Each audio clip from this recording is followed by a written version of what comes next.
सोनल वांगचुक ने फूका था क्या? किसने फूका? कौन है उसके लिए जिम्मेदार? इसके लिए नेपाल नहीं है, ये भारत है। और तुम्हारी गुंडागर्दी जब तक चल रही है ना, लोग जब तक बर्दाश्त कर रहे हैं, बस तभी तक है। लद्दाख से खबर आ रही है सोनम वांगचुक को भी गिरफ्तार कर लिया गया है। ये मैं समझता हूं कि केंद्र सरकार की सबसे बड़ी कायरता और इसे नपुंसकता मैं कहूंगा कि एक ऐसे व्यक्ति को जो देश में संवैधानिक जो उसके अधिकार हैं उनके लिए लड़ रहा है, लद्दाख की भलाई के लिए लड़ रहा है, वहां के लोगों के हित के लिए लड़ रहा है और शांतिपूर्वक तरीके से, संवैधानिक तरीके से वो व्यक्ति संघर्ष कर रहा है, आप उसे उठाकर जेल में डाल दे रहे हैं, उसके खिलाफ कानूनी कार्रवाई कर रहे हैं। मैं मानता हूं सरकार की बहुत बड़ी न केवल नाकामी बल्कि कायरता और नपुंसकता है। एनएस से लगा दिया सर। वो चाहे जो लगा दे यार, उसमें क्या है, एनएस से लगाओ कुछ लगाओ, वो तो किसी पे लगा सके, मेरे पे भी लगा सके। किसी ने भड़काऊ भाषण दिया, हिंसा उसने नहीं करवाई, किसी ने हिंसा नहीं करवाई। उन्होंने तो बल्कि लोगों से कहा कि इस तरह का कोई भी काम करने की जरूरत नहीं है, हिंसा करवानी होती तो बहुत पहले करवा देते। वो तो हमेशा से जो है शांतिपूर्वक तरीके से सोनल वांगचुक काम कर रहे हैं, हमेशा से। बीजेपी उन्होंने कभी नहीं किया। बीजेपी का दफ्तर भी फूक तो दिया। सोनल वांगचुक ने फूका था क्या? किसने फूका? कौन है उसके लिए जिम्मेदार? इसके लिए एफआईआर करो, उसकी इन्वेस्टिगेशन करो। कहा जा रहा है उन्हीं का मंच है, वहां से बताओ भाषण मंच से क्या है, मंच से क्या होता है? मैं अगर आप व्यक्ति को संघर्ष कर रहा है, उसका मंच लगा है, तो आप ये कहोगे पूरे देश में जो घटनाएं हो रही है उसी के आधार पर हो रही है? ऐसा नहीं होता। तो गलत फंसाया गया। निश्चित रूप से उसे गलत फंसाया गया है और क्योंकि उसके आंदोलन की वजह से पूरे देश में अब ये सरकार के खिलाफ माहौल बनना है कि आप लोगों के संवैधानिक अधिकारों को हनन कर रहे हैं, इसलिए सोनल वांगचुक को गिरफ्तार किया गया। कहा जा रहा है कि ये बीजेपी कह रही है कि ये नेपाल नहीं है। कौन सा? तो ये नेपाल नहीं है कि जो भी मर्जी कर लोगे यहाँ पे। हाँ बिल्कुल, ये नेपाल नहीं है, ये भारत है। और तुम्हारी गुंडागर्दी जब तक चल रही है ना, लोग जब तक बर्दाश्त कर रहे हैं, बस तभी तक है। जिस दिन लोगों ने ठान लिया और सड़क पे निकल आए तो तुम्हारी गुंडागर्दी भी उखाड़ के फेंक देंगे लोग। भारत है ये, ध्यान रखना चाहिए। कह रहे विपक्ष भड़का रहा है युवाओं को। विपक्ष काय को भड़का रहा? तुम्हारे कुकर्म है जिसको जो विपक्ष को जो है ये सब सोचने पर, कहने पर और युवाओं को, लोगों को सोचने पर मजबूर कर रहे हैं। और अभी तो सिर्फ सोच ही रहे हैं, उन्होंने कोई कदम ऐसा उठाया नहीं है, न युवाओं ने उठाया, न विपक्ष ने उठाया, न देश की जनता ने उठाया। पर राहुल गांधी, मोदी सरकार के कुकर्म हैं, उनके गलत फैसले, गलत कार्य हैं, चाहे वो किसानों के लिए हो, चाहे मजदूरों के लिए हो, चाहे किसी के लिए हो, ये सारी चीज सरकार द्वारा पैदा की गई। राहुल गांधी जी ने तो कहा ना कि संविधान बचाना, लोकतंत्र बचाना, हम आप जैन जियों को जिम्मेदारी देते हैं, जो भारत के जैन जी हैं। देखिए इन्होंने तो नहीं कहा, मैं तुमने कहाँ सुना जैन जियों को जिम्मेदारी देते हैं? नहीं, तुमने कहाँ सुना? मैं तो नहीं सुना। बोला है उन्होंने। दिखाओ कहीं स्टेटमेंट कि जैन जियों को आना पड़ेगा। एक अलग बात है, जैन जियों को जिम्मेदारी दी है, ये बिल्कुल आप इस स्टेटमेंट को बीजेपी की तरह तोड़ मरोड़ रहे हो। ऐसा क्यों कर रहे हो? जैन जियों को ये कहना बिल्कुल तोड़ना मरोड़ना, एक तरीके से तो उकसाने वाली बात नहीं। उकसाना नहीं है। अगर किसी को ये कहना है कि अपने हक के लिए लड़ो तो उकसाना कहाँ है? अपने हक के लिए कोई लड़े और उसको ये बात कही जाए तो इसका मतलब ये है लोगों को जगाना है। अगर आप अपने हक के लिए नहीं जानो, किस समय कहाँ हिंसा हो रही है? नेपाल में हिंसा हो रही है। एक भी स्टेटमेंट उस दिन का दिखा दो या उस समय का दिखा दो जिस समय हिंसा। बेकार की बात नहीं यार, उस समय के नहीं है ये, उसके बाद की सारी बातें हैं। और उससे पहले भी देश में आंदोलन लगातार चल रहा है और लोगों को अपने अधिकारों के लिए जगाना, जागरूक करना, ये उकसाना नहीं है बल्कि उनको उनके संवैधानिक कर्तव्यों की याद दिलाना है। इंसान अपनी लड़ाई खुद क्यों नहीं लड़ेगा, दूसरे क्यों लड़ेंगे? इसलिए उनको जगाया जाता है, उनको समझाया जाता है, उनको सारी चीजें दिखाई जाती हैं। लोगों को मालूम नहीं है तो उनको बताया जाता है कि देखिए सरकार कैसे गड़बड़ी कर रही है। और राहुल गांधी ने जिस तरह से पूरे सबूतों के साथ इस मोदी सरकार को, इस इलेक्शन कमीशन को पूरी तरह से नंगा कर दिया, दिखा दिया कि कितनी गंद भरी पड़ी है और किस तरह से इलेक्शन को लूट के बेईमानी से जो सरकार बना के बैठे हैं। सर, बिहार, उत्तराखंड, लेह लद्दाख, कर्नाटक, सब जगह युवा प्रोटेस्ट कर रहे हैं। अच्छी बात है, बाकी में क्यों नहीं कर रहे? और भी जगह करना चाहिए, उत्तर प्रदेश में भी करना चाहिए, तमिलनाडु में भी करना चाहिए, कर्नाटक में भी करना चाहिए, आंध्र में भी करना चाहिए, तेलंगाना में भी करना चाहिए, केरल में भी करना चाहिए, सभी जगह करना चाहिए। पूरे देश में लोगों को संघर्ष करना पड़ेगा, तभी इस गंदगी को साफ किया जाएगा। नहीं तो ये जो बीजेपी नाम की गंदगी है, आरएसएस नाम की गंदगी है और ये इनका जो मुखिया बैठा है मोदी, इसको तब तक सत्ता से हटाया नहीं जा सकता जब तक सब लोग नहीं मिलकर लड़ेंगे। पर पूरे देश में मिलकर लोग लड़ेंगे। आंदोलन हिंसा में परिवर्तित हो जाता है ना सर। देखिए भैया, ये तो आंदोलन हिंसा में सरकार परिवर्तित करती है। हमेशा शांतिपूर्वक आंदोलन को जब सरकार घबरा जाती है, सरकार अपने गुंडे उसमें भेजती है और उनके माध्यम से हिंसा कराती है और आरोप आंदोलनकारियों पर लगाती है। ये सरकार का फंडा है, ये तरीका है। आंदोलनकारी कभी हिंसा नहीं करते हैं। और लद्दाख के पीछे तो कांग्रेस को बता रही है सरकार। देखिए बताने में क्या, मैं भी बता दूंगा। उसके पीछे जो लद्दाख की हिंसा के पीछे मोदी ने अपने आप ही जो बीजेपी के कार्यालय में वो लगाया, तो क्या ये सही होगा? ये फिर इसमें कहने में क्या भाई? कहने में आप कुछ भी कह दो, मैं जिसको मन चाहूं कुछ भी कह दूं। मुंह के आगे सारा मैदान है, खाली पड़ा है, जो मन में आप बकते चले जाओ। इससे क्या फर्क पड़ता है? तो क्या आप सच क्या है उसे देखो ना। तो क्या अब आंदोलन हो पाएंगे जिस प्रकार गिरफ्तारियां हो रही हैं? बिल्कुल आंदोलन यार इंसान का जन्मसिद्ध अधिकार है।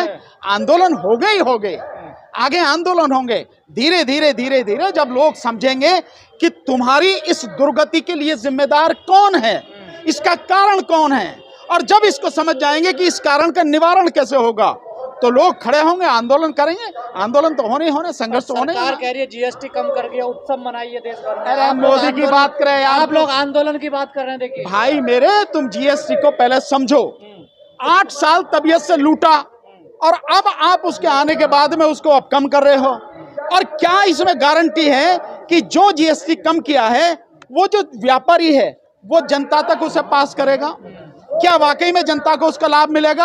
अब मैं तुम सारे पत्रकारों से सबसे यह सवाल पूछता हूं, जीएसटी लागू हुई 22 तारीख को और मोदी 15 दिन पहले से इसका प्रचार कर रहे हैं, जो कम हो गए दाम, कम हो गए दाम, कम। 15 दिन पहले देखा तुमने कितना वीडियो सोशल मीडिया सब ऐलान, अरे उसने कह दिया कम हो गए दाम, लागू होने से पहले कम कर दिए। दूसरी बात, मैं अब आप सबसे पूछता हूं, क्या जो 22 तारीख से पहले किसी भी सामान के दाम थे कम हुए? क्या बताओ सारे के सारे?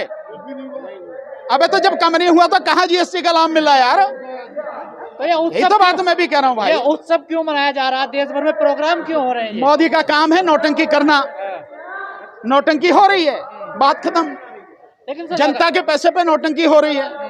लगातार कहा जाता है आप लोग वोट चोरी के लिए, ईवीएम के लिए लड़ते रहे, लेकिन उस मुद्दे को कांग्रेस ने कैप्चर कर लिया है। सब ये आरोप यार किसी ने कैप्चर कर लिया। अगर तुम कह रहे हो, मैं तुम्हारी भाषा को मान लेता हूँ। अभी ईवीएम का मुद्दा कांग्रेस ने नहीं हटाया, नहीं उठाया। तो कांग्रेस मतलब ईवीएम का मुद्दा अभी हमारे पास ही है, हम ही उसके पहरेदार ही है, समझो, है नहीं है? हम ही उसके लड़ाकू हैं। लेकिन मैं ये मानना हूं कि इस मुद्दे को भी कोई भी उठा ले, उठाए तो सही, लड़े तो सही, संघर्ष तो करे। इसका लाभ तो सभी को होना। मैं उठाऊंगा तो आप उठाओगे, तो राहुल जी उठाएंगे, तो विपक्ष उठाएगा। तो असली बात यह है कि मुद्दे उठाए जाएं, लोगों की भागीदारी उसमें हो, संघर्ष हो और ये गंदगी साफ हो। यही मकसद है। ये जो राहुल गांधी वोट चोरी का मुद्दा जो उठा रहे हैं, क्या इससे कुछ होगा चुनाव में? वोट चोरी का मुद्दा ही नहीं उठा रहे राहुल गांधी, पूरा सबूत दिखा रहे हैं। आरोप नहीं है, सबूत हैं कि इस तरह से वोट चोरी हो रही है। और निश्चित रूप से लोग समझेंगे। और जैसे बिहार में वोट यात्रा निकाली गई, वोट अधिकार यात्रा, मैं समझता हूं पूरे देश में आंदोलन इस तरह से होगा, जनता जागेगी। इलेक्शन कमीशन तो मानने को तैयार नहीं है। मानने से क्या? चोर कभी मानता है कि मैंने चोरी की है? भाई मुझे बताइए यार, मैं तो अदालत में कहता हूं और अदालत कहती है कि सच, ईमान धर्म से सच कहो कि मैं जो कुछ कहूंगा सच कहूंगा, सच के सिवा कुछ नहीं कहूंगा। सबके समा झूठ बोले यार। तो भाई चोर कभी मानता है कि मैंने चोरी की है? नहीं मानता। तो इलेक्शन कमीशन कैसे मांग रहा? वो तो बहुत बड़ा चोर है। वो आर्कियोलॉजिकल सर्वे ऑफ इंडिया उसके अंतर्गत है और जो भी कुछ उसमें करेगा वो archaeological survey of India ASI वही करेगा, किसी और को कोई उसमें अधिकार नहीं है। पर हिंदू ये कह रहे हैं कि मजाक उड़ाया सीजाई साहब ने मूर्ति का। नहीं, वो तो जो भी चाहे कह दें भाई। उनका तो ये हाल है जो कह रहे हैं कि ना कुछ हो तो भी जो है झूठी FIR करके और जो अरेस्ट करवा के जेल भिजवा देते हैं, और बहुत कुछ हो तो उसमें भी कुछ नहीं होने देते। तो उनका तो यह हाल है, तो उनके कहने से क्या फर्क पड़ता है कि वो क्या कह रहे हैं। एक अनुराधाचार्य हैं कथावाचक, पीछे भी उन्होंने भी एक विवादित बयान दिया महिलाओं को लेकर, और वो सीधे सीधे कह रहे हैं कि ये जो CGI हैं इनको हम मार देंगे, इनको खत्म कर देंगे, भगवान को बोला, पता नहीं क्या क्या अनाप शनाप धमकी दे रहे हैं उनके लिए। अच्छी बात है। तो मैं समझता हूँ कि इस पे कार्रवाई करने के लिए पुलिस है और फिर अदालत है, तो ये उनका काम है। अगर कोई किसी को धमकी दे रहा है तो उस विषय में मैं समझता हूँ जिसको धमकी दी जा रही है उन्हें पुलिस में इसके विषय में रिपोर्ट करानी चाहिए और बाकी पुलिस अपनी कार्रवाई करे। और तो सारी क्या जो चीजें सीजेआई दलित है, अम्बेडकरवादी है, इसलिए उन्हें टारगेट किया जा रहा है? नहीं, देखिए, जहां तक इसमें तो कोई शक ही नहीं है कि कोई भी व्यक्ति दलित होगा, ओबीसी होगा, माइनॉरिटी का होगा, वो कुछ भी नहीं करेगा तो ये लोग तब भी उसके खिलाफ जो मतलब कुछ ना कुछ उठपटांग करेंगे। इसमें तो कोई कहने वाली बात ही नहीं है। लेकिन इनका यह है कि इनकी विचारधारा और इनके जो उद्देश्य और लक्ष्य हैं उसके रास्ते में अगर कोई भी आएगा तो वो इनका अपना ही क्यों ना हो बंदा, ये उसके खिलाफ भी इस तरह की चीजें करते हैं। तो क्या सीजेआई इनके रास्ते में आ रहे हैं? नहीं, सीजेआई किसी के रास्ते में नहीं आ रहे। सीजेआई साहब ने जो जहां तक उसके विषय में खजुराहो वाले के उस विषय में है, उसमें उन्होंने बिल्कुल सही निर्णय दिया है कि भाई इसका कोई मल लेना देना नहीं है, कोर्ट से कोई लेना देना नहीं है और इस विषय में जो है सारी कार्रवाई वो करे, ऐसा ही करे। तो सीजेआई साहब ने बिल्कुल सही कहा है, इसका कोई मतलब जो है वो अधर्मी बता रहे हैं। अरे इन कीड़े मकोड़े की बात कर रहे हो तुम, कथावाचक और ये वो जो है, ये कुछ है, ये गंदगी फैलाने के अलावा इस देश में कुछ कर रहे हैं क्या? बस तो ये वो अपना काम कर रहे हैं, वो एक विचारधारा विशेष के तहत वो लोग काम कर रहे हैं और कुछ नहीं है। लेकिन इन पर कार्रवाई नहीं हो रही है। कौन करेगा कार्रवाई? जो सरकार कार्रवाई कर सकती है वही सरकार उनको पाल रही है, वही सरकार उनको पैदा कर रही है, वही सरकार उनको बचा रही है। तो जो सरकार इस तरह के लोगों को पैदा कर रही है, पाल रही है, बचा रही है, वो उनके खिलाफ कार्रवाई करेगी क्या? ये आप लोगों की या लोगों की जनता की जो है बड़ी गलतफहमी है। कोई कार्रवाई सरकार नहीं करेगी, सबकी आंखों के सामने सबको मालूम है गलत हो रहा है। भाई अगर सीजेआई तक को धमकी दी जा रही है तो मैं समझता हूँ इसमें ज्यादा कुछ कहने वाली बात नहीं है। सरकार को तुरंत कार्रवाई करनी चाहिए, ऐसे लोगों के खिलाफ एफआईआर करके अरेस्ट करके जेल में डालना चाहिए। अगर सीजेआई को धमकी दे सकते हैं तो आम आदमी की क्या बात है? किसी की भी क्या जिंदगी का कोई महत्व है? तो फिर सरकार किस लिए है? चाहे राज्य सरकार हो, केंद्र सरकार हो, किस लिए काम कर रही है? सर छठी पास अनुरुद्धाचार्य कह रहे हैं इन्हें कुर्सी पे किसने बैठा दिया सीजेआई को? सर अबे वो काबिल थे इसलिए बैठ गए, इसलिए बैठ गए। बैठाने वाला कौन है? काबिलियत है उसलिए बैठे हैं वो वहां पे सीट पे, इसलिए चीफ जस्टिस ऑफ इंडिया बने वो अपनी काबिलियत के दम पे। खबरों में बने रहने के लिए फोरम 4 को सब्सक्राइब करें और नोटिफिकेशन पाने के लिए बेल आइकन दबाएं।